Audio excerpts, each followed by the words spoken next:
Welcome to Journey to Joy Live, a podcast to promote wellness, resilience, and inspire joy. Be empowered to balance your mental, physical, financial, aspirational, and social health while providing mental health awareness and breaking down the stigma of mental illness in the Black community.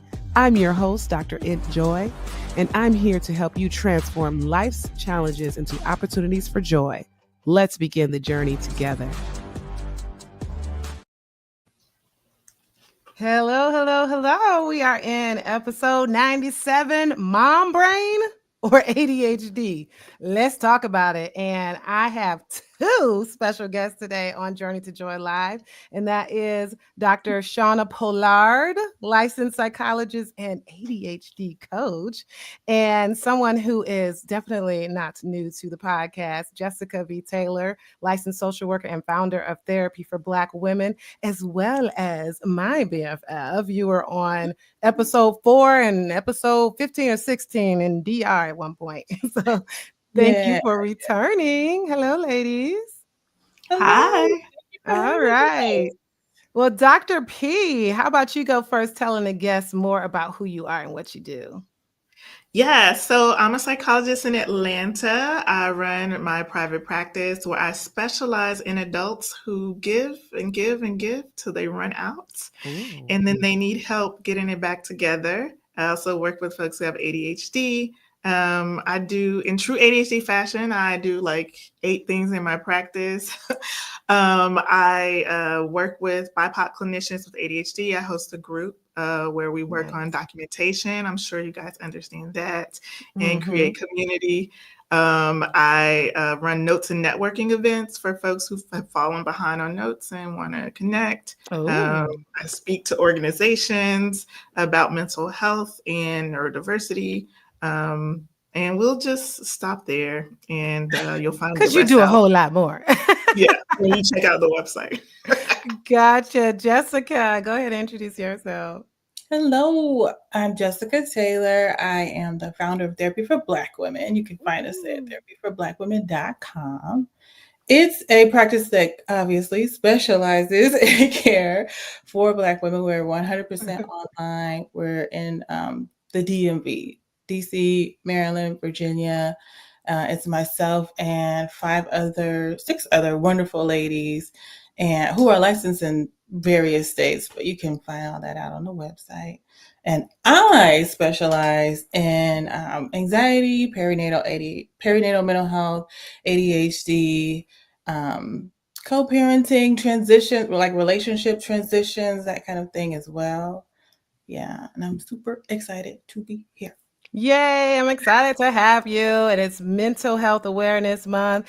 Mother's Day is just around the corner. So why not talk about mom brain and ADHD? And of course, I have to talk about some exciting news that I just published my second book already yesterday. So it is called Inspired Joy for the Wife, Mom, Boss, Balancing It All Without Losing Yourself. Because let's just face it, us high achievers, we're multitasking, balancing and managing all these different roles. And it's definitely important for us to be able to choose joy despite that and put ourselves back on the priority list. So it is available on my website for $12.49. You can go to Amazon, it's $21.99, but why not go to my website for $12.49? Only $12.49? $12.49. Exactly. It's a steal up until the end of Mother's Day. It's just going to go up just a little bit after that, but just to the end of Mother's Day. And if you want the Joy Bundle, you can get the Enjoyno and the Wife Mom Boss book for $45 on my website. So we had to talk about that because it's Mother's Day, but let's just jump right into it, because the reason why I wanted to talk about mom brain versus ADHD is because I have ADHD. Anybody else on this call have ADHD? Whoa, look at this. If I can put up a foot. Perfect attendance. Right. Yes. And we're all moms, correct? I'm not a mom. Okay. I meant to ask you that beforehand, but that's all right because you are our wonderful ADHD expert for sure. We're all experts in our own way. But I was diagnosed with ADHD prior to becoming a mom. I was diagnosed in training. It was more so inattentive, lack of focus, that kind of thing. And women or girls go under the radar anyway. Boys, they mostly have the hyperactive ADHD. You see it, it's easier to catch because it's more external. I can think back to when I was young that I used to daydream. I literally created fantasy worlds. I would just be daydreaming all day long, like just thinking in my head and would miss things, but obviously not enough because I was making A's. But like thinking back, I'm like, okay, I had the symptoms, but then of course ended up being diagnosed as an adult. And then when I ended up having the babies, it just seemed to get worse. So that is why we're talking about this today. Jessica, did you want to talk about your experience with ADHD and having kids? Oh yeah, we can talk about that the whole, the Episode. whole episode. Woo. So looking back, right, I had my Kaiser Soze moment. Like at the end of the movie, he looks back, you see the whole thing. Okay, so looking back, it was my actual clients who I had, referred to psychiatric evaluations and different things, and they were coming back with an ADHD diagnosis, and that made me dive deeper into it. And I was like, like it was just okay. That's what's been going on this whole time. I was 36 or 7. 37. And I was in my first or second year as a mom. But what a year. So postpartum, pandemic, no relatives, 2 people getting to know each other, raising this baby. And it was like, what are you talking about? A system? What do you, I'm keeping this alive. I don't know what else you want me to do. Like, so keeping the baby alive. That's enough. So it being able to give words and learn and everything, it was empowering, it was emboldening, it was freeing, it was a lot of things. But yeah, I could go on and on and on. I totally remember that because it's like you had like this light bulb came on, and Dr. P, that's all she was talking about is ADHD, ADHD, ADHD, ADHD. She just felt so good that she was able to put a name to it because you were struggling. And it was important to be able to have a name so that, not so you can feel bad about yourself, but so that you can know what to do after. So the question for you, Dr. P, as well as whoever else want to answer, what is the difference between typical mom brain and symptoms of ADHD? Because there is some kind of crossover. And how can someone tell if it's more than just forgetfulness or fatigue?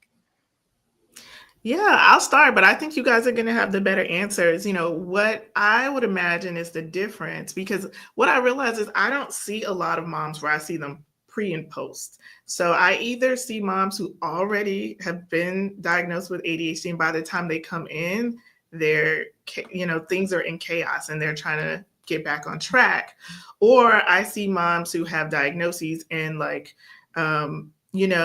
maybe have been on meds or kind of trying to troubleshoot things, or maybe have forgotten about the ADHD, but certain life challenges allow it to creep to the surface. Yeah. So I would say usually I would imagine that with moms with ADHD, you're going to see an exacerbation of problems that were already there, right? It's not like life was going swimmingly and then you had kids and it went, totally out of control. It's more like you were using all of your resources to keep it together. Mm-hmm. And then once you had the kids, it just couldn't do what it used to do. Right. That's a good point. That's the key. Like if you're just like, did I always have ADHD versus is this new and is it the mom brain and it's going to disappear soon? It's just, maybe it was there and you were just flying under the radar, but then any life situation could like bring out an underlying disorder that was just already there hibernating. And especially with the mom brain, you've got the hormones going on too. So if you think about the actual difference that's going on in our brain, literally our hormones, right? Estrogen, progesterone, oxytocin, and that is getting all back in place after we have our kids. While we're making the baby, and then also afterwards, it's all kind of balancing back out, and that can cause issues with memory and focus. And with ADHD, it's a totally different part of the brain. And it's not necessarily hormonal, but it's neurotransmitters. So dopamine and norepinephrine. If you think about the medication, the stimulants, the Adderall that we need to take for ADHD, that's increasing dopamine in our brain. So those are the key executive functioning neurotransmitters. And so that's what's going on biochemically. What have you seen, Jessica? Oh, that's the difference? Yeah, between mom brain, whether you personally or in your practice. Sure, sure. There's definitely like, some fogginess or some hyper focus because again, your brain is doing what it's supposed to do and saying, keep this kid alive, and so you're hyper focused, you're all about it. Not everyone, I know we're all different. But I mean, generally, that's your brain doing what it's supposed to be doing. Focus, focus, focus. And things that are not supposed to be your focus can sometimes just fall away. But, I think that the biggest deal is that it's really affecting your functioning. So if I'm like forgetting something or I can't remember what I was talking about or like an oops, that's different than some of the functioning that we will get into in a second. So we'll clarify in a second more, but mom brain is also temporary. Correct. If you start to talk about the ADHD, you will be like, oh, I see it, here, not just in this space. Yeah, not to mention mom brain on top of ADHD. Because I told you this after I had my second baby. When I brought him home, it was just so weird, like the fogginess that I felt. Legend is the name of the first baby that I had, and I just thought I had two legends. It was just like I couldn't separate the two babies. I was just like, wait, who are you? I couldn't fathom. It's just so weird, and it's really weird to explain. But it's just the wildness that happens in our brains when we have these babies. I mean, our bodies are so amazing, but it definitely does some things up here. And I guess I'm jumping to the punch here, but fish oil can definitely help with all that. But we can talk about that more as well. I was also going to say, like, there's some natural reasons why there's a hit to your executive function, because if you didn't have any children and now you do, you now have to split your attention, right? Whereas before you could just take care of yourself, right? You could be all about you. You could do whatever you want to do. Now you're responsible for another human's life, right? And so your attention is, in a way, it's almost like being on technology. Like it is pulling your attention away and you don't have control. You're on the baby schedule. You work for the baby now, right? Like you might say you want to focus and then the baby's crying. And so you're not focused anymore, right? So I think that's worthwhile mentioning too, that like you now have something else that is in control of your attention besides yourself, That's so true. You're adding something else to the plate. Yeah. And the multitasking that you once did when you're caring for yourself is just like, whoa, it's like, how do I do all this? And the more kids you have, the more, the more attention splits you have. Some people were fine with kid number one, but then once kid number two, kid number three, then, that's more grabs on the attention. Yeah, yeah. And some people say it's easier. So it's the hardest is going obviously 0 to 1 and 1 to 2 kids, but then 2 to 3 is easier. For me, I guess I could see that because my oldest is 13 and he can help out. But as far as having like 3 under 5, I'm not sure how that's easiest. Yeah. Okay. So as far as our next question, how does the mental load of motherhood impact executive functioning, and how can we better support Bob's navigating the constant overwhelm? Who wants to jump in on that? I'll take it. Well, I'll start. So the mental load of motherhood, like, first of all, what is that? It is all of the things that we have to do to keep this kid alive, right? So we have to wipe it, feed it, bathe it, clean it, make doctor's appointments, make dinner, pay the mortgage so we have a roof, like a million things, right? And not to mention, it's for a helpless thing initially, right? And so they grow in development and functioning. I can attest to that. Absolutely is helping. My child is 5. So going from, no independence to more and more and more, that's absolutely helping with me. But moms typically share the larger load of Yeah. that. I would say even if we have a same gender couple, there's still one person typically that is doing more of it. So whoever Mm-hmm. that individual is, Mm-hmm. right? They have more going on up here, and Mm-hmm. so if you already have, the inattentive, whatever, now we've added on higher stakes, right? So I know we'll maybe get into like the consequences and like if it's either a now or not now, or the consequences can be high. The ADHD tax, right, can be high. Yeah.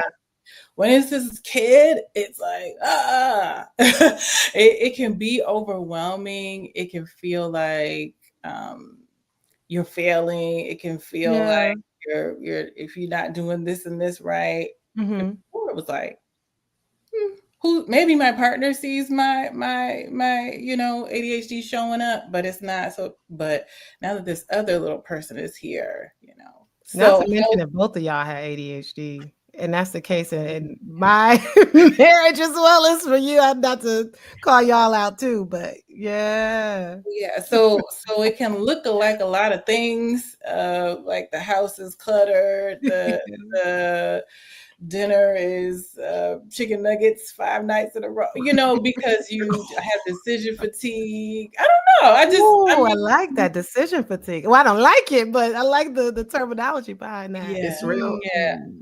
I'm looking at my notes. Having my notes is my ADHD accommodation. Okay, I'm so having these banners on the side, having these questions written out. That's my exactly, ADHD. exactly. Uh, Well, Libras have decision fatigue anyway. I'm a Libra, by the way. Well, you're a Libra too. oh, I am. We're born 5 days So two apart. Libras. The Yeah. balancing.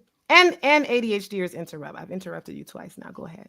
It's fine. But the support, honestly, that's such a big question. And I Mhm. know we'll get more into like real, tips and whatnot. But honestly, someone who understands it, that person themselves, learning more about ADHD, so that we can be able Yeah. to get the accommodations we need and feel bold about it, and Mhm. do something creatively and feel supported, ask for the support that we even need, Mhm.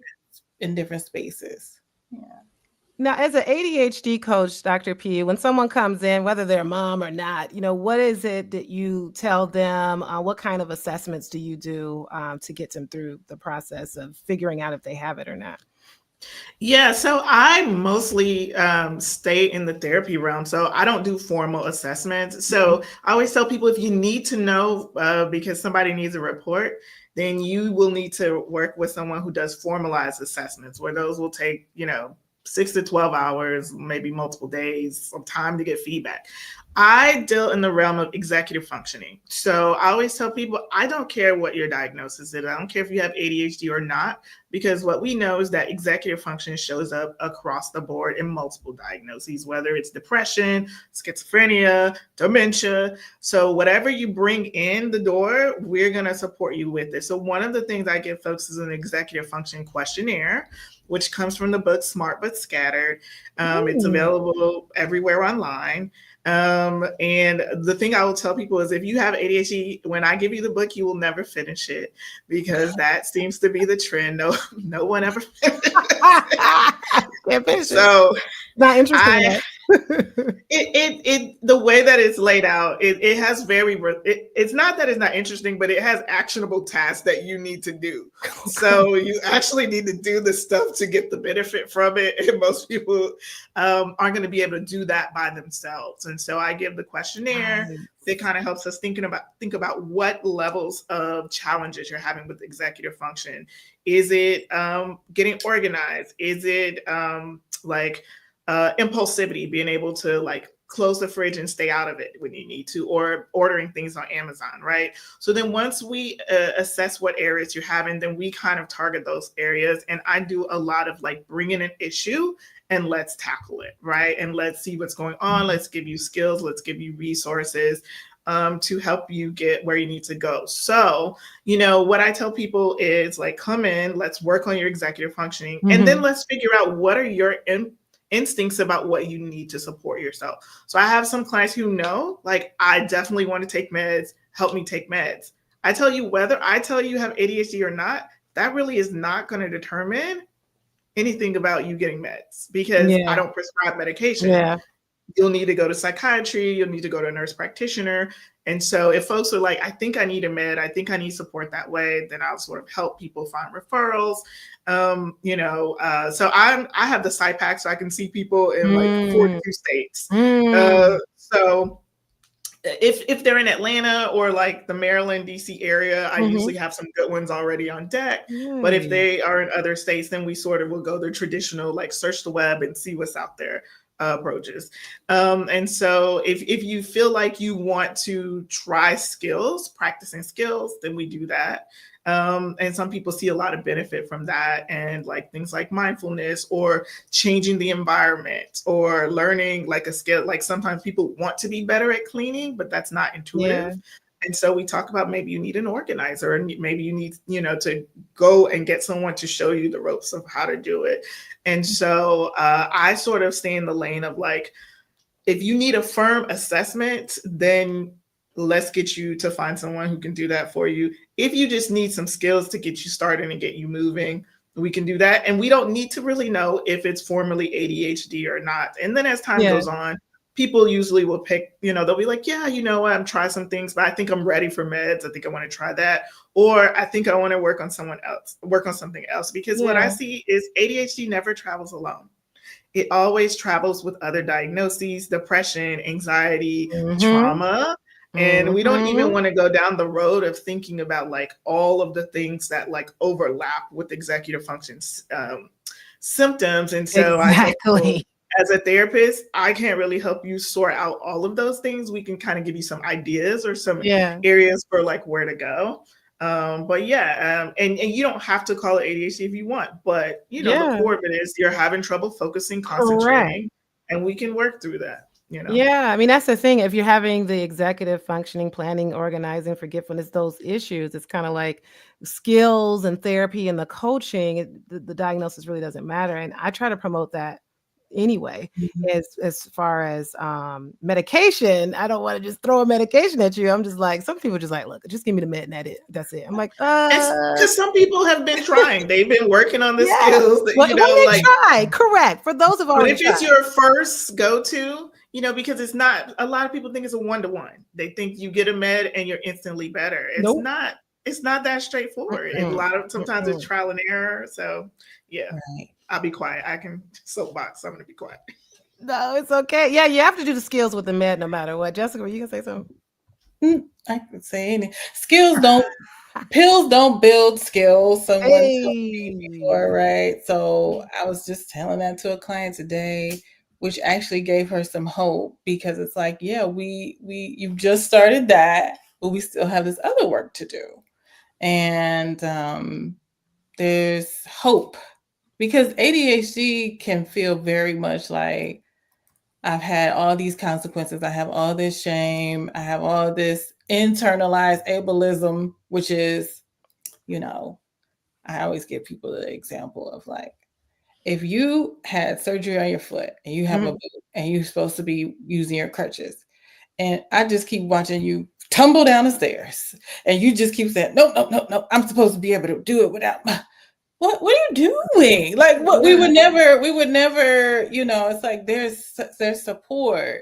There are accommodations, there is medication, there's so many different things, to work through. So when we learn about those different executive functioning skills and we put words to like an experience, like, oh, that's my task initiation.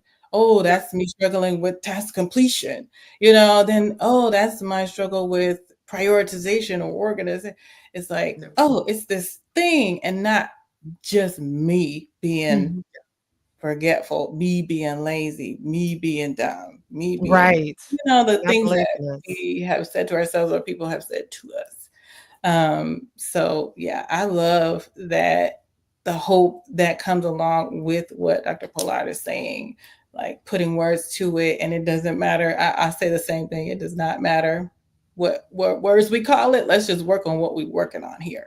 Yeah, and hearing you say like, "Oh, it's not me that's lazy. I'm not stupid. I'm not dumb." I actually went through that. Like before my diagnosis, like you know my story, Jessica. It took me what seemed to be forever to get into medical school. I took the medical college admissions test 3 times and was ready to take it a 4th time because wasn't getting in right away.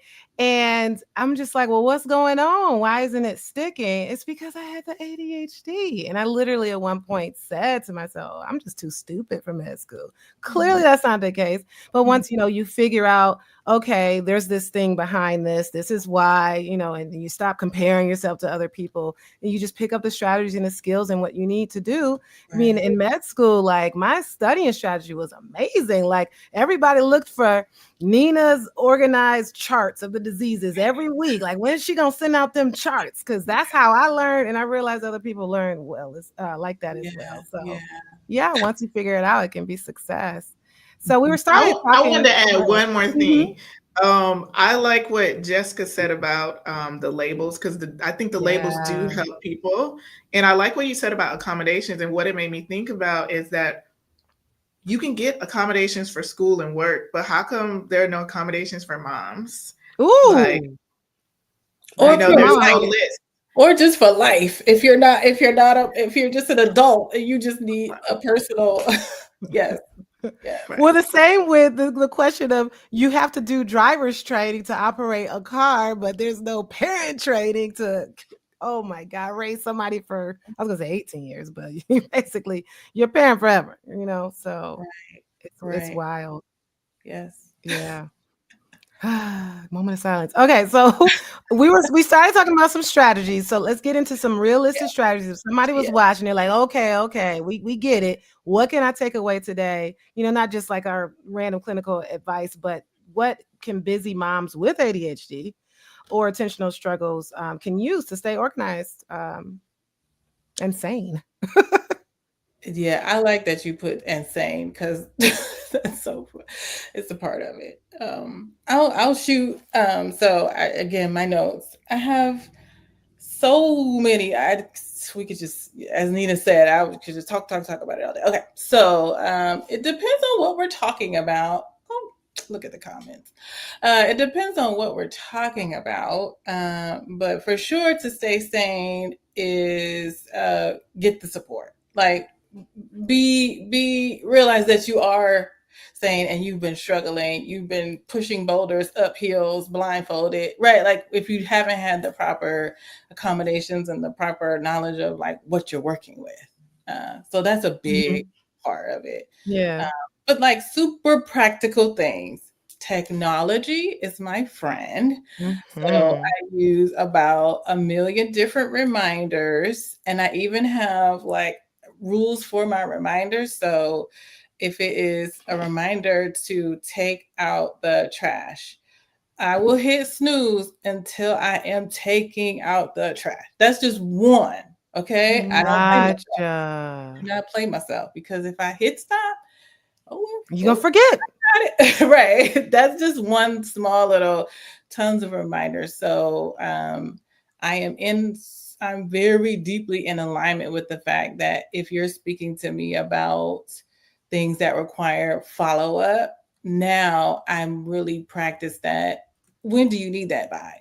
Here's my email address. Send me the rest of the details. I will check my calendar, right? Like I communicate differently because I know now way more about myself and what I need. So I set the reminders. I set reminders now in planning mode. So if this podcast is today at 7, there's a reminder on Monday to review my notes. Reminder on Tuesday to get the outfit together. Like, it could be as complex as you need, right? Because because this is a lot of we love to we have like a funny relationship with time and how much we think we're going to do Yeah. time, right? And so Mhm. I think I have time to do my hair and my lashes and my, Said it too much. and then, oh, I forgot to eat it, but when we're in alignment with whatever our operating skills sort of are, then I can be more kind and gracious and put in place what I need as opposed to kind of floundering, and not saying that I have perfected it, but I mean, I remember giving you this really sparkly keychain because Yes, it that kept continues getting to lost. help. You losing the keys, a lanyard, a sparkly Yes, lanyard. it's huge, it's sparkly, you love it, you see it, it doesn't get lost in purses and cars and doesn't Yeah. get tucked in the seat, This visual cues. Because we All all have a big purse. Like, I don't know what it is with us when we all have a big purse and we can't find our keys. So that sparkly That's lanyard why I really don't have a helps. big purse, because I can never find anything in a big purse. Yes. And then specifically, I would say one of the things that really just changed my world in terms of motherhood and technology is the app Routinery.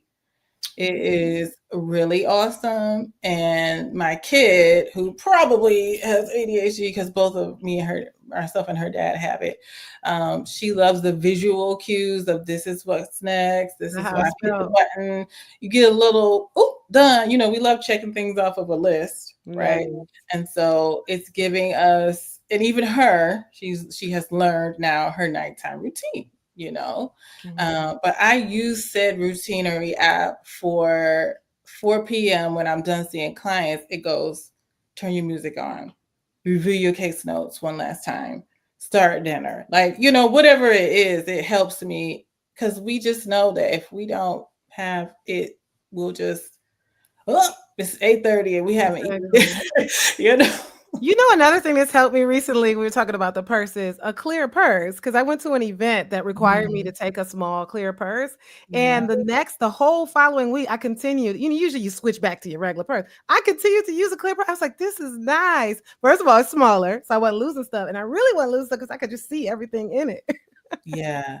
It makes So a that helps difference. too. And to-do lists are fantastic for me because with ADHD, notifications increase my anxiety. So if I'm doing something or I go to my phone because I'm about to do something and then I notice all these notifications that pop up in my face, I forget what I'm about to do. So what I do right away is, okay, I'm like, all right, that notification, I can't honor you right now, but I'll add you to the list because you are very important so I can come back. So to-do lists are so important because and then sometimes I feel like I have to respond to people right away because that's one of my pet peeves is people non-responding to me. So that I feel like I need to respond right away too. Oh gosh. So that's another thing to let go. But yeah, to-do lists are key. Dr. Yeah. P, what about you? What works for you and I have a personally? million.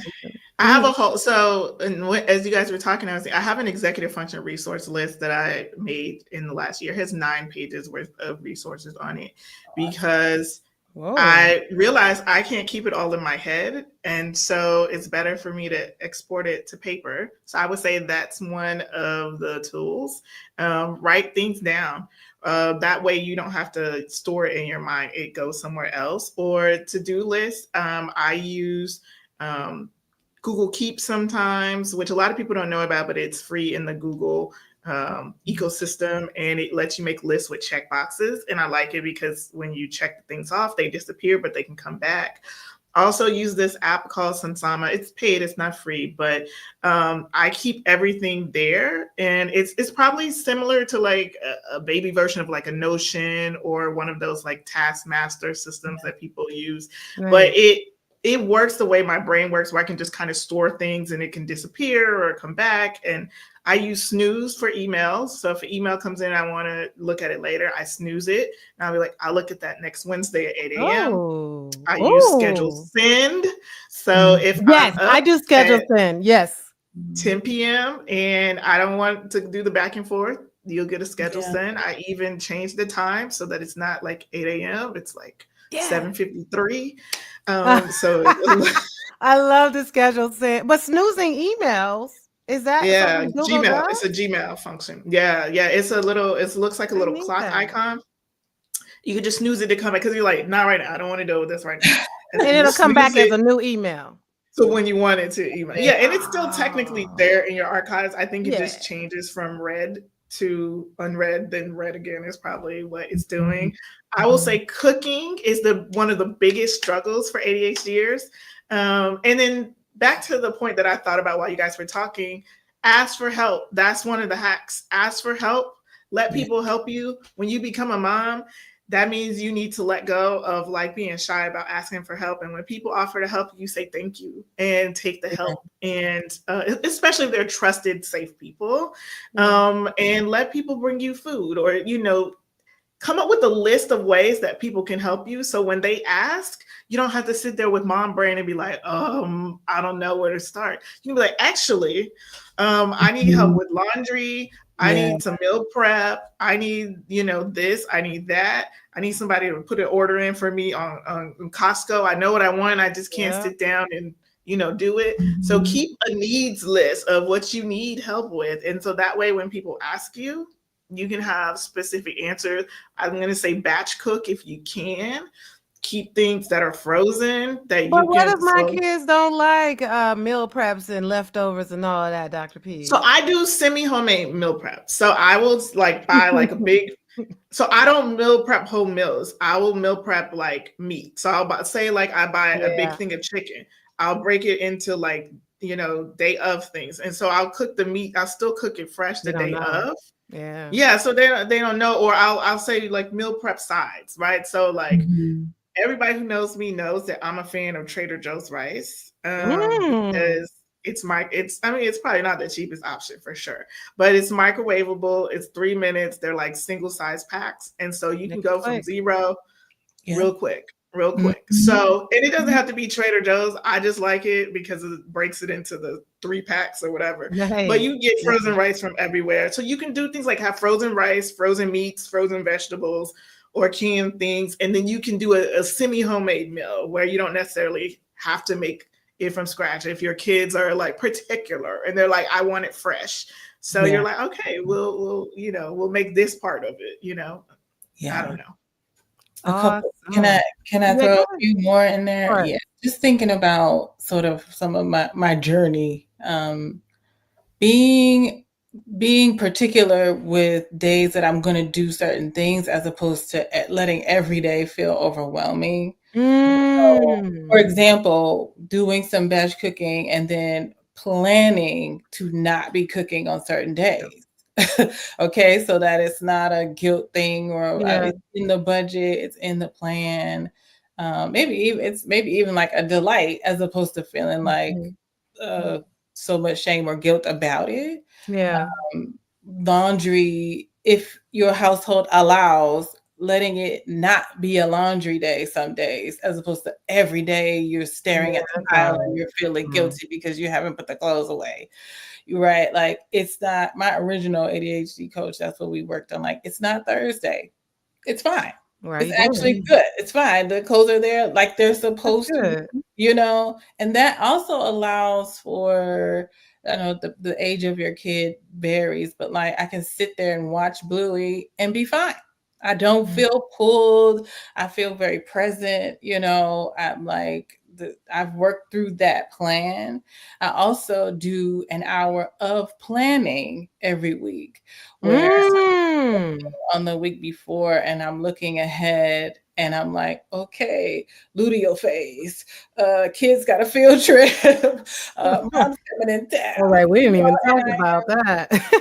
And I'm like, okay, don't even try to cook that night because you got to take her to dance. And so you guys are going to, you see what I mean? Like, oh yeah, because days like this where I had a podcast, it's like, I couldn't cook. I said, let's go out, let's go get some Raising Cane's or something, So yeah, I can't do that every day, but HelloFresh has definitely been a saving grace for us.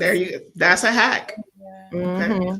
And I realized for that I was even getting tired of HelloFresh at one point. So let it be what works in the season. It's all Yeah. right if something changes. It's probably going to change. You know what I mean? So like It's let yourself definitely. say, all right, it's a new season. The kid is acting new, the kids plural are acting different. I need to make some adjustments and like be all right with making them. You really do have to like grow to the place of being emboldened because things are going to look, if somebody else neurotypical person came into your house, why do you have it? Right? Yeah. Do it. We Well, it do it works the for way me. that exactly. It looks weird. It looks different.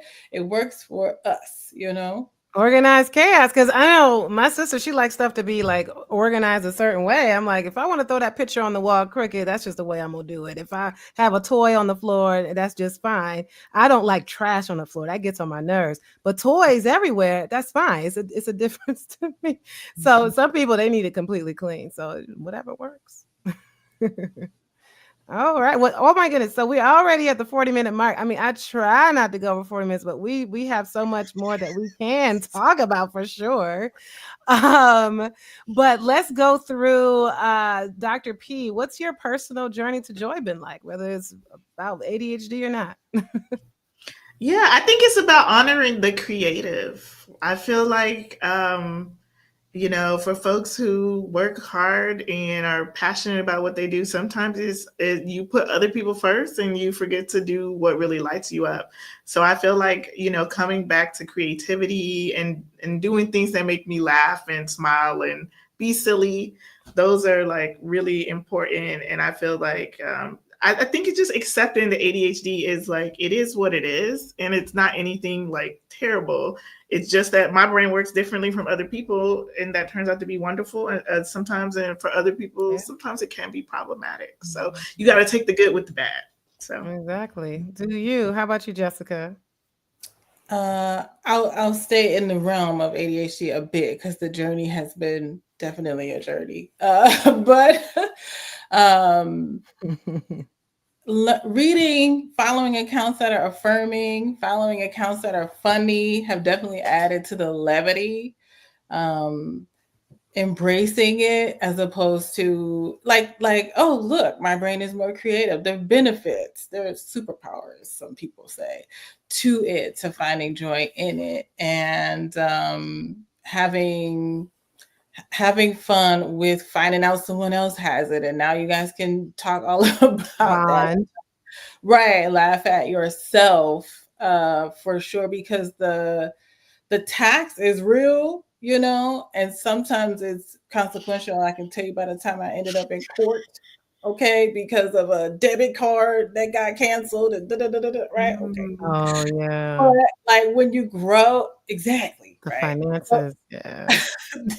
But when you're like, oh, okay, guess I gotta, that I heard those brakes squeaking, guess it's time, when it finally, you just have to bring some levity to it, because there will be so many moments. So I also, in terms of motherhood, my journey has definitely been helped by Greater Baltimore Mocha Moms, Go Oh, Mocha Moms. yeah. And like just reaching out for support with, you know, um, especially when she was younger, as a single mom, Hmm. Hmm. yeah, just laughter. I love a stand-up comedy show or a stand-up special. I really believe in it, and we don't watch comedy and laugh enough. It really has been helpful to shift the mood. I think I did a great job in teaching my daughter how to have a sense of humor. So now, Yeah, she's funny. if you laugh at my jokes, you've spoken my love language. So yeah, yeah. That's awesome. Thank you. Thank you. I appreciate you all. I mean, ADHD is real, but it doesn't have to hold you down. It's just a matter of taking on the strategies and the skills and learning how to get through it. And nothing says ADHD mom like monster trucks. So that's why I'm wearing that today. Don't forget, inspired joy for the wife, mom, boss, balancing it all without losing yourself. I have ADHD. That's why I'm thinking about how to balance all these roles. $12.49 before the end of Mother's Day. And you can get the Joy Bundle with the Enjoyno and the Wife Mom Boss book for $45. You want to go to Amazon? Fine. The paperback's $21.99 and it's on Kindle for $9.99. Thank you so much, you two, for joining me for our 97th episode of Journey to Joy Live. Yay. Thank you for having us. This was great. Thank you. Welcome. This has been an Enjoy Life production. If you're in a crisis, don't hesitate. Call, text, or chat 988 for immediate support. Please note, this podcast is for informational purposes only and is not a substitute for professional treatment. If you're looking for therapy or medication management through Enjoy Life, visit www.drenjoylife.com to request a consultation. I accept Aetna for Georgia residents, and out-of-pocket services are available for others. I'm licensed in Georgia, Florida, Michigan, Tennessee, Maryland, Wisconsin, New Hampshire, Illinois, Virginia, and Minnesota. Be sure to grab your copy of the Enjoyno on Amazon for $39.08 to help you on your wellness journey. And remember, Journey to Joy Live is every Thursday at 7 p.m. Thank you for joining me. And until next time, may you continue to transform challenges into joy.